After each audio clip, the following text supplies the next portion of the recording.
وعن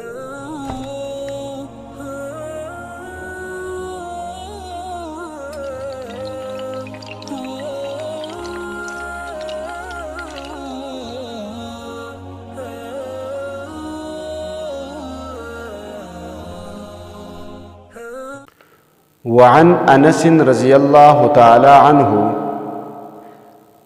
قال قال رسول الله صلی اللہ علیہ وسلم ما كان الفحش في شيء الا شانه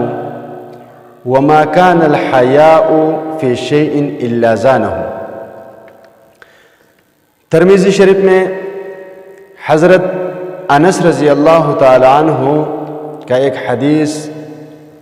نقل کیا گیا ہے۔ حضرت انس رضی اللہ تعالی عنہ فرماتے ہیں کہ حضور صلی اللہ علیہ وسلم نے فرمایا کہ جس چیز میں بدگوئی اور سخت کلامی ہو وہ اس کو عیبدار بنا دیتی ہے، اور جس چیز میں حیا و نرمی ہو وہ اس کو زیب و زینت عطا کرتی ہے۔ اب انسان کو بدزبانی، سخت مزاجی، بدگوئی اور بے شرمی عیبدار بنا دیتی ہے۔ حیا اور نرمی انسان کو زیب و زینت عطا کرتی ہے۔ چلیے ایک ساتھ مل کر حضور نبی کریم صلی اللہ علیہ وسلم پر، حضور صلی اللہ علیہ وسلم کے اس حدیث پر عمل کرنے کا پکا اور مضبوط ارادہ کرتے ہیں کہ ہم اپنے قول میں اور عمل میں بے حیائی کو آنے نہیں دیں گے، اپنے قول میں سختی نہیں لائیں گے،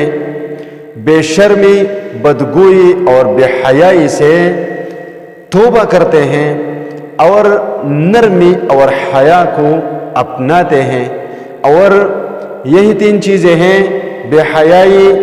بدگوئی، سخت مزاجی، جو انسان کو عیبدار بنا دیتی ہیں، اس کو ہم چھوڑ دیتے ہیں، اور نرمی اور حیا انسان کو زیب و زینت عطا کرتی ہے، اور ہم مضبوط ارادہ کرتے ہیں کہ ان دو چیزوں کو ہم اپنائیں گے اور باقی تین چیزوں کو ہم چھوڑ دیتے ہیں۔